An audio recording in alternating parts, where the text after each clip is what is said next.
북한의 김정남 암살 사건을 수사하고 있는 말레이시아 경찰이 화학국 분석 결과 김정남 시신에서 신경작용제인 VX가 검출됐다고 밝혔습니다. VX는 한 방울로도 수분 안의 생명을 앗아갈 수 있는 치명적인 독극물로 알려져 있습니다. 미국의 트럼프 대통령이 로이터 통신과 가진 인터뷰에서 북한의 미사일 발사에 매우 화가 난다며 북한의 도발을 강력하게 비판했습니다. 김정은과의 만남도 너무 늦었다며 한국, 일본과 미사일 방어 체계 구축을 더욱 강화할 것이라고 밝혔습니다. 육군과 해군, 공군, 간호사관학교 4학년생도들의 졸업식이 일제히 거행됐습니다. 졸업생도들은 다음 달 8일 합동 임관식에서 대한민국 정예 신임 장교로 첫걸음을 내딛습니다. 시청자 여러분 그리고 장병 여러분 안녕하십니까? 국방뉴스를 전해드립니다. 말레이시아 경찰은 김정남의 암살에 쓰였던 독극물이 VX라는 신경성 독가스인 것으로 파악됐다고 밝혔습니다. 이 VX는 대량 살상용 화학무기로 사용되는 독성이 매우 강한 물질인데요. 한 방울만으로도 수분 안에 생명을 앗아갈 정도로 치명적이라고 합니다. 이다경 기자의 보도입니다. 김정남의 얼굴과 눈의 점막 부분을 채취한 시료에서 VX 신경가스 물질이 드러난 것으로 밝혀졌습니다. 말레이시아 경찰은 화학국으로부터 분석 결과를 통보받았다며 이같이 설명했습니다. 이 물질은 액체와 기체 상태로 존재하며 중추신경계에 손상을 입힙니다. 인체에 흡수될 경우 신경가스인 살인가스보다 최소 100배 이상 강해 단 한 방울만으로도 사망에 이를 정도로 치명적인 독성 물질입니다. 이런 VX에 노출이 되면 콧물과 침, 호흡곤란과 메스꺼움 등의 증상을 보이다가 근육이 지체돼 호흡이 불가능해집니다. 워낙 위험한 물질이기 때문에 유엔결의 687호에 의해 대량 살상 무기로 규정됐으며 화학무기 금지 여백에 따라 100g이 넘는 VX는 생산 또는 비축을 할 수 없게 돼 있습니다. VX는 호흡기와 눈, 피부 등을 통해 인체에 침투되며 물로 피부를 씻어내는 방법으로 응급처치를 할 수 있습니다. 두 여성 용의자가 맨손으로 김정남의 얼굴을 문지른 뒤 곧장 화장실로 가서 손을 씻어낸 이유가 짐작되는 부분입니다. 수사가 계속 진행됨에 따라 다른 증거물에 대한 분석과 함께 나머지 의문들을 뒷받침해 줄 만한 결과가 나와줄 수 있을지 주목되고 있습니다. 국방뉴스 이다경입니다. 트럼프 미국 대통령이 북한의 미사일 도발을 비판하면서 강력한 대응 의지를 밝혔는데요. 한국과 일본을 위해 미사일 방어체계 구축을 강화하는 것이 대응책이라고 덧붙이며 사드 배치를 강조하는 발언도 했습니다. 손시은 기자입니다. 도널드 트럼프 미국 대통령이 지난 12일 북한의 중거리 탄도미사일 발사에 대한 강한 불만을 표출했습니다. 트럼프 대통령은 로이터와의 인터뷰에서 북한의 미사일 발사에 매우 화가 난다고 말했습니다. 기회가 있을 때마다 북한의 강경 대응 의지를 밝혀왔지만 트럼프가 직접 북한 미사일 문제를 거론하며 대응 방침을 밝힌 것은 취임 후 처음입니다. 이어 한국 등 동맹을 방어하기 위해 미사일 방어 체계를 강화할 것이라고 강조했습니다. 한반도 사드 배치를 염두에 둔 발언으로 풀이됩니다. 트럼프 대통령은 또 북한 정권의 절대적 영향력을 가진 중국의 역할론도 거듭 강조했습니다.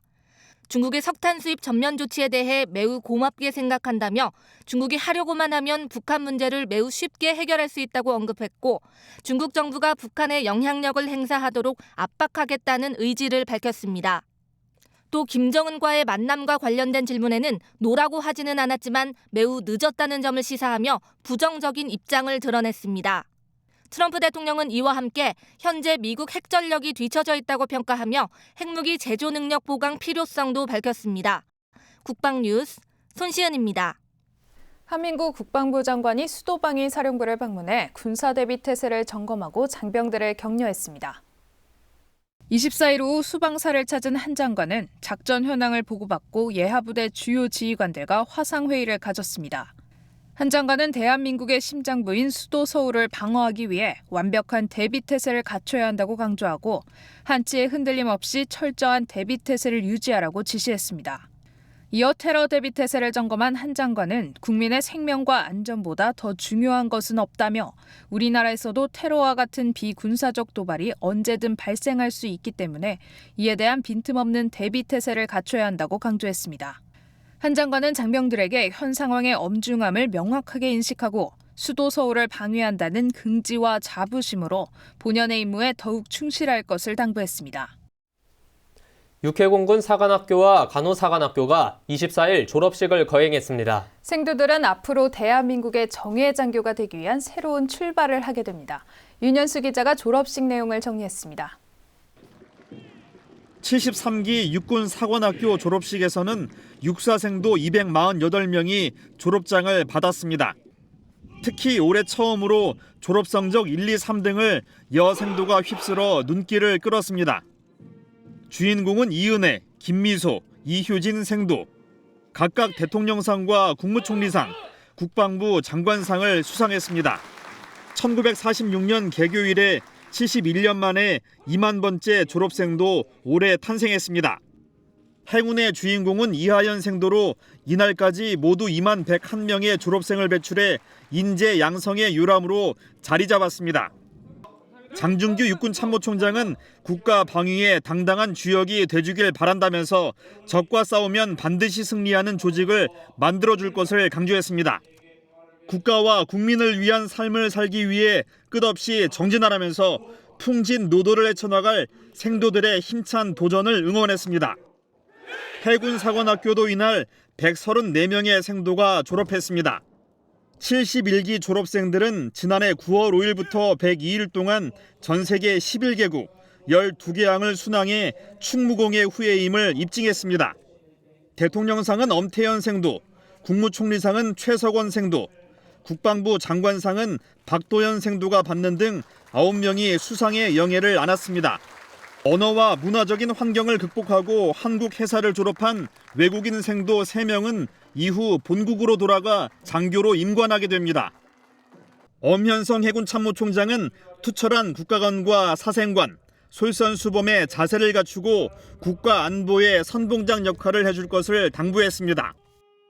공군사관학교 65기 졸업식에서는 여생도 14명과 외국군 수탁생도 4명을 포함한 155명의 신임 장교가 배출됐습니다. 대통령상은 박영근 생도, 국무총리상은 오수비 생도, 국방부 장관상은 이현 생도가 수상하는 등 18명이 수상의 기쁨을 나눴습니다. 정경두 공군참모총장은 대한민국 최고의 공중 전투 전문가가 돼 조국의 하늘을 수호해 주길 바란다고 당부했습니다. 국군 간호사관학교도 57기 생도들의 졸업식을 개최했습니다.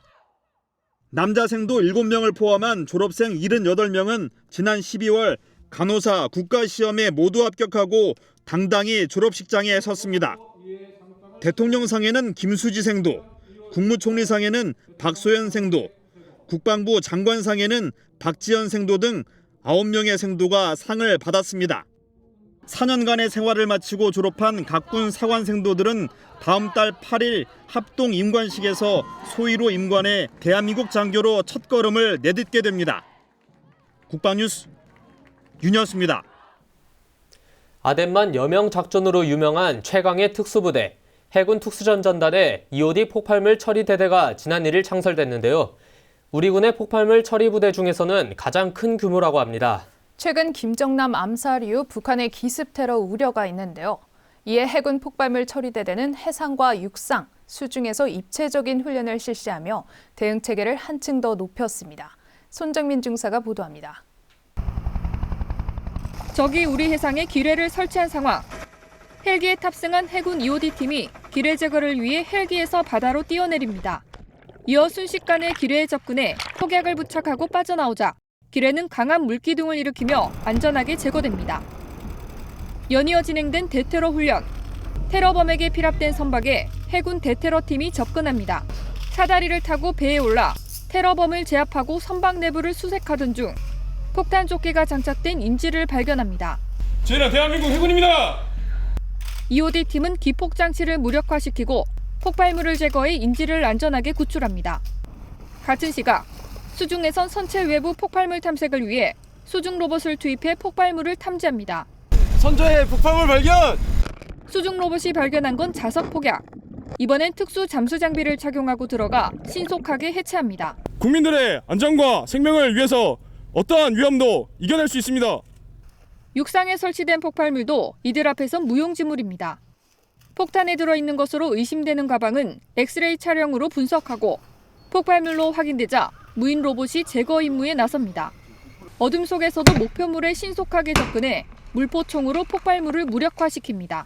해군 특수전담 폭발물 처리대대는 육상, 해상, 수중에 모든 폭발물을 처리할 수 있는 국내 유일의 폭발물 처리 부대입니다. 우리 국민의 안전을 반드시 지켜내겠습니다. 해군 특수전담 폭발물 처리대대의 전천후 폭발물 처리 능력은 이 같은 실전과 같은 훈련에서 확인할 수 있습니다. 국방뉴스 손정민입니다. 최고 수준의 항공기술 전문 교육을 이수한 항공과학부 46기 졸업 및 임관식이 23일 공군교육사령부에서 열렸습니다. 이번 졸업식에서는 항공과학부 출신 부사관 3남매가 최초로 탄생해 눈길을 끌었습니다. 오상현 기자의 보도입니다. 46기 항공과학고등학교 졸업식과 임관식이 23일 공군교육사령부에서 열렸습니다. 지난 2014년 입학한 114명의 졸업생들은 3년 동안 일반 고등학교 교육과정과 기술부사관에게 요구되는 최고 수준의 항공기술 전문 교육을 습득했습니다. 또 졸업 전 7주 동안 강도 높은 기본군사훈련을 이수하고 부사관 임관 종합평가를 받아 전투지휘 능력과 교육훈련 지도 능력을 검증받았습니다. 허창회 공군교육사령관은 이날 졸업과 동시에 임관하는 신임 부사관들에게 책임감과 자긍심을 갖춘 정예 간부로 성장해달라고 당부했습니다. 장기적으로 생각하고 끊임없이 연구하면서 공군의 첨단 장비와 정밀 체제를 성공적으로 운영하여 조국 영공주의 막강한 정책을 완수해줄 것을 기대합니다. 한편 이날 수석 입학에 이어 수석 졸업의 영예를 안고 임관한 박수영 하사는 오빠와 언니에 이어 3남매가 모두 항공과학고를 졸업해 화제가 됐습니다. 집에선 사이좋은 남매로, 공군에선 좋은 선후배로 서로에게 힘이 되어주며 대한민국 영공수호를 책임지는 보람의 3남매가 되겠습니다. 항공과학고등학교는 군 유일의 중등교육기관으로 항공기계와 정보통신, 항공관제 등 첨단 항공기술 분야의 정예 공군부사관을 배출하고 있습니다. 국방뉴스 오상현입니다. 예비역 장성들의 모임인 성우회가 창립 28주년을 맞았습니다. 24일 국방 컨벤션에서 열린 창립 기념식에는 성우회장인 김진영 전 육군참모총장을 비롯한 예비역 장성 250여 명이 참석했습니다. 김 회장은 기념사에서 군은 국가안보의 최후의 보루라며 어떤 상황에서도 흔들림 없는 안보 태세를 구축하는 동시에 전쟁 억제와 전승의 주축인 강력한 한미 군사동맹을 더욱 발전시켜 나가야 한다고 당부했습니다. 황교안 대통령 권한대행은 서면 축사를 통해 성우회의 창립 28주년을 축하하며 정부는 북한을 비롯한 국내외의 어떠한 위협에도 한치의 흔들림 없이 국민의 생명과 대한민국의 안보를 지켜나가겠다고 말했습니다. 예비역 장성들의 모임인 성우회는 1989년 창설돼 현재 약 2,100여 명의 회원을 두고 있습니다. 서울 제대군인 지원센터가 청년층 제대군인과 전역 예정자를 대상으로 취업과 창업 설명회를 개최했습니다. 23일 제대군인 지원센터 교육장에서 열린 이번 설명회는 제대군인에게 취업과 창업에 필요한 정보를 제공하고 기업의 인사 담당자와 개별 상담의 기회를 주기 위해 마련됐습니다. 설명회에는 세스코와 한솥도시락, MPK그룹의 미스터피자 등의 업체가 참가했습니다. 제대군인 지원센터는 앞으로도 취업과 연계한 다양한 분야의 설명회를 지속적으로 개최할 예정이라고 밝혔습니다.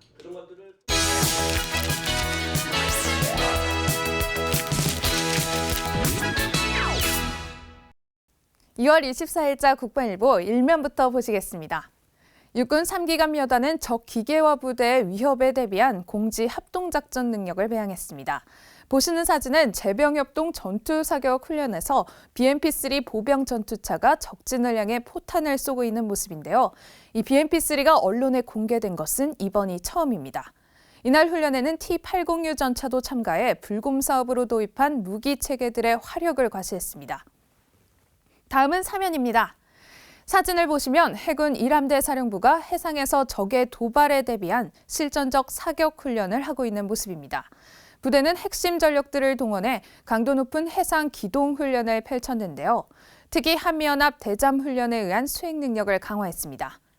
이번엔 오면인데요. 공군 사물연 비행단이 거동이 불편한 지역 어르신들에게 의료 지원을 하고 이발과 염색 등의 작업도 도와드리는 대민 지원 봉사를 했습니다. 부대는 찾아가는 봉사 활동으로 지역을 위한 다양한 활동을 실천하고 있습니다. 마지막으로 3면입니다. 늦겨울 추위 속에서 난방용 연탄이 떨어져가는 이웃을 돕기 위해 육군 26사단과 30사단이 나섰는데요. 26사단은 저소득층과 독거노인 가정이 꽃샘 추위를 이겨낼 수 있도록 연탄 2,000장을, 30사단도 인근 어려운 이웃에게 70만 원 상당의 연탄을 전달하며 따뜻한 마음을 전달했습니다. 이상 국방일보로 보낸 병영 소식이었습니다.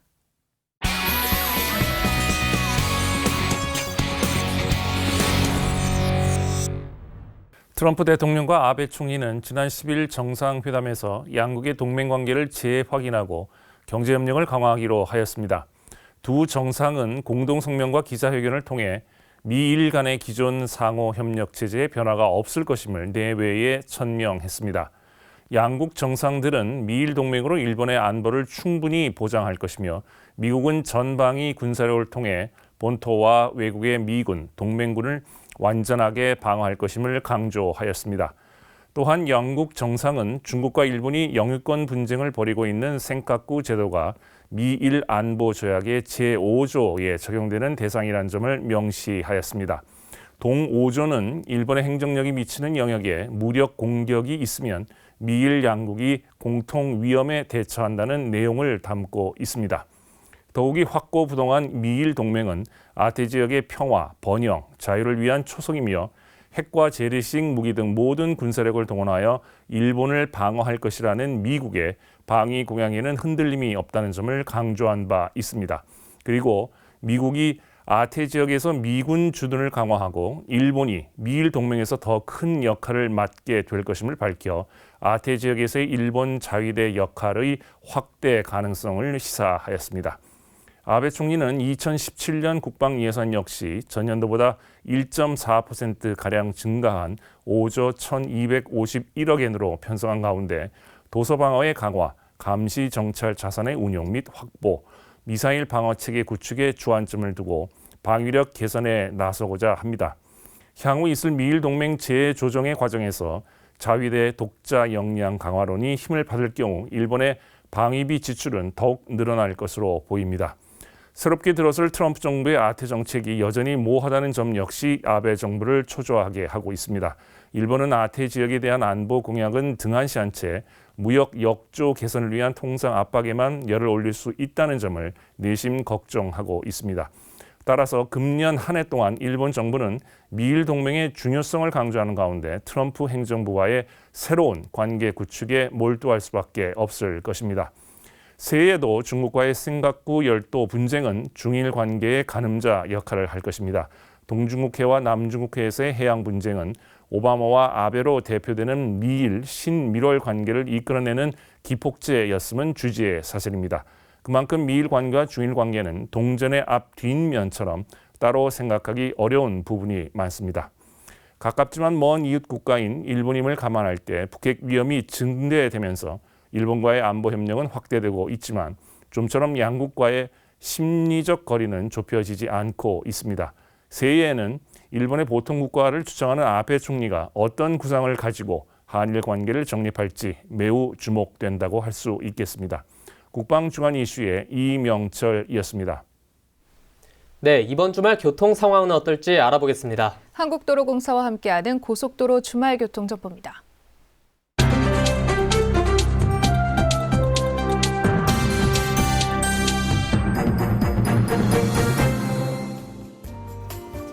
요즘 증강현실 스마트폰 게임이 유행인데요. 운전 중에도 이 게임을 하는 사례가 늘면서 경찰이 2월 한 달간 집중 단속 중이죠. 네, 외국에서는 이미 사망사고로 이어진 경우도 있을 만큼 사고 위험성이 크기 때문인데요. 특히 고속도로에서 운전 중 주시 테마는 졸음 운전만큼 위험하니까 반드시 주의하셔야겠습니다. 네, 그럼 이번 주말 교통 상황 알아볼까요? 네, 이번 주말은 봄방학 및 나들이 객들로 지난주보다는 다소 혼잡할 것으로 보입니다. 네, 토요일 지방 방향 예상되는 최대 소요 시간입니다. 서울에서 강릉까지 3시간 30분, 서울에서 부산까지는 5시간 10분, 버스로는 4시간 50분 예상됩니다. 네, 정체 구간은 영동고속도로 횡성휴게소에서 둔내 구간 다소 어렵겠고 서울 양양고속도로는 설악에서 강촌 구간 12km 정도 밀리겠습니다. 강원권 가는 길, 지난해 개통된 제2영동고속도로 많이 이용하시죠? 네, 경기 광주에서 원주까지 이어지는 노선인데요. 실제로 영동고속도로 이용 차량의 10% 정도가 분산되면서 영동고속도로 정체도 다소 완화됐습니다. 그럼 주말 정체는 어떤가요? 네, 정체가 없을 경우 광주에서 원주까지 50분 정도 걸리는데요. 주말에는 평균 70분 정도로 정체 구간은 광주 분기점, 신평 분기점과 원주 분기점 사이입니다. 네, 그럼 일요일 귀경길 예상되는 최대 소요 시간입니다. 강릉에서 서울까지 3시간 50분, 부산에서는 5시간, 그리고 버스 전용 차로는 4시간 50분 예상됩니다. 네, 정체 구간은 영동고속도로 대관령에서 진부터널 구간과 봉평터널 구간, 서울 양양고속도로는 남춘천에서 강촌 구간 지나실 때 다소 밀리겠습니다. 네, 2월의 마지막 주말 편안하게 보내시고요. 지금까지 국방TV와 한국도로공사가 함께하는 주말 교통예보였습니다.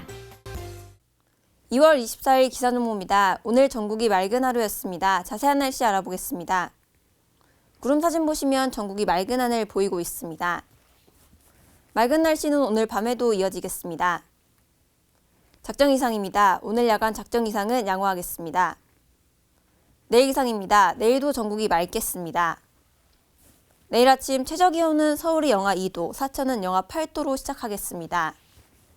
낮 최고기온은 서울이 8도, 부산은 12도까지 오르겠습니다.